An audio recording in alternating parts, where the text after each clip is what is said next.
Okay, real talk. When was the last time you heard someone say Apple TV and immediately think, oh yeah, that's where the good shows are? For years, the answer was Netflix, or HBO, or maybe Prime if you squinted. Apple TV was the one everyone forgot they were paying for. Well, somewhere in the last 12 months, that completely flipped. Apple TV quietly assembled one of the strongest lineups on any streaming service right now. Emmy-nominated dramas, a Martin Scorsese and Steven Spielberg thriller, a Vince Gilligan sci-fi show so secretive, Apple won't even confirm the plot, and the actual return of the show that basically invented be a goldfish as a personality trait. So today I'm counting down the 5 Apple TV shows you need to be watching right now, why each one earned its spot, and which one is genuinely the best new thing on television. Not just on Apple TV, on television, period. Stick around, because number 1 is not the one you're expecting, and I promise you'll want to open the app before this video's even over. Let's start at number 5. Ted Lasso. You already know the name, but here's why it's back on this list. Season 4 just premiered on August 5th, 3 years after what everyone assumed was the series finale.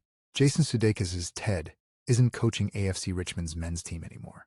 He's back in England, but this time he's coaching a second division women's football team, funded by Rebecca Welton, played by Hannah Waddingham.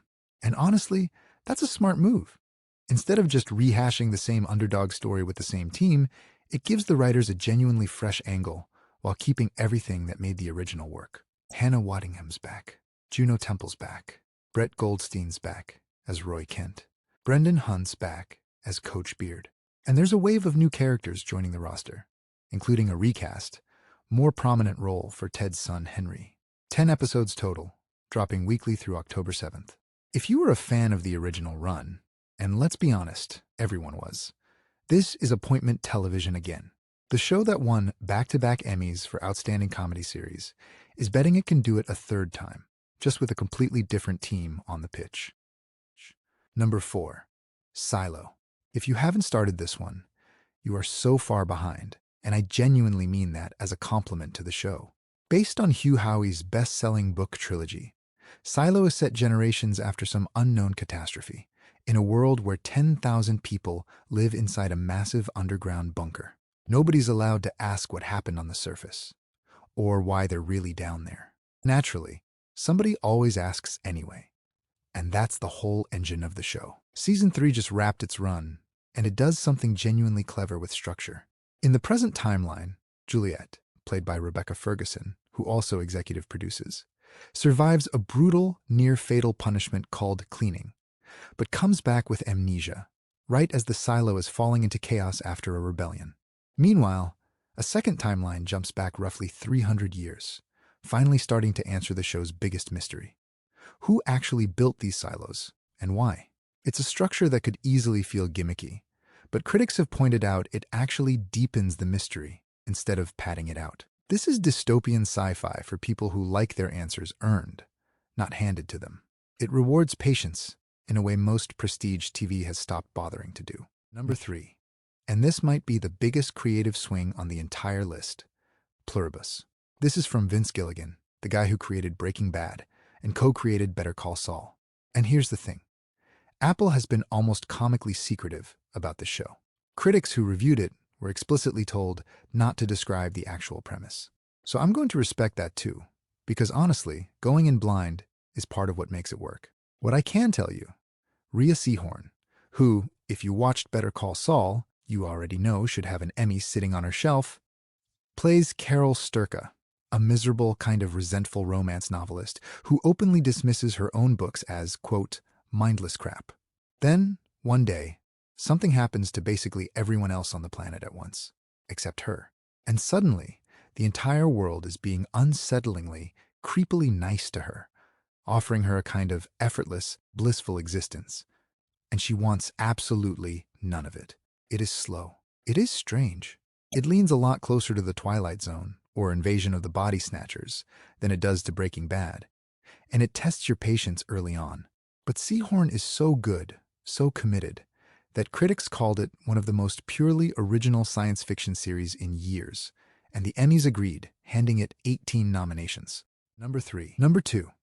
And this might be the single biggest surprise hit on any streaming platform this year. Widow's Bay.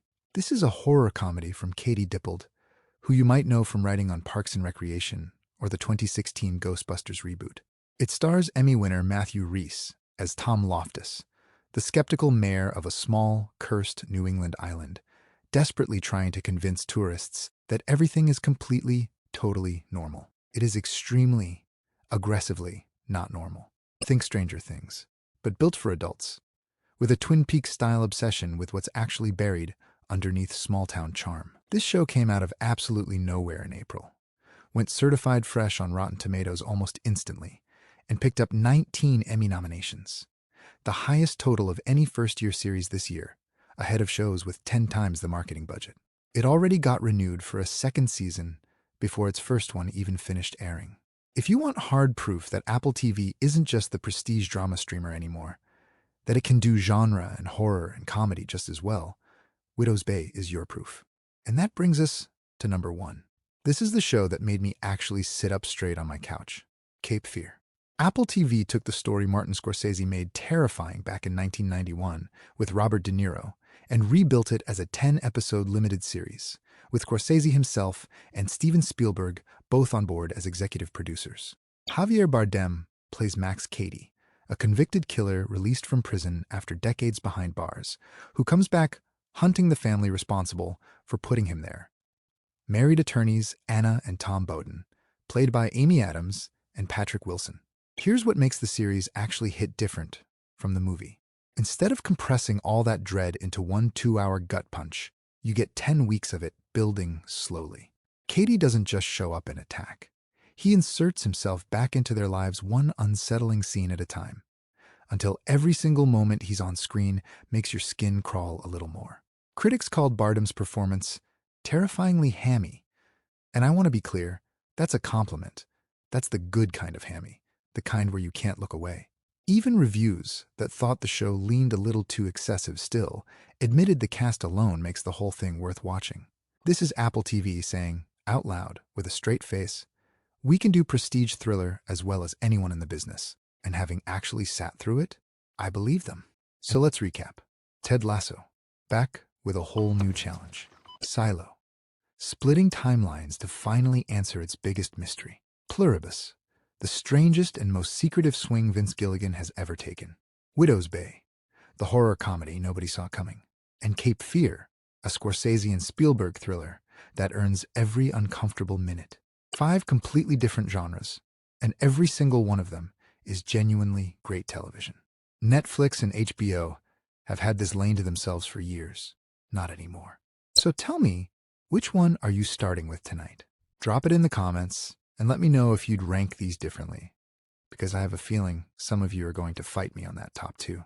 If this list helped you find your next binge, do me a favor and hit subscribe, because I've got a full Apple TV versus Netflix breakdown coming soon, and you do not want to miss it. Thanks for watching. I'll see you in the next one.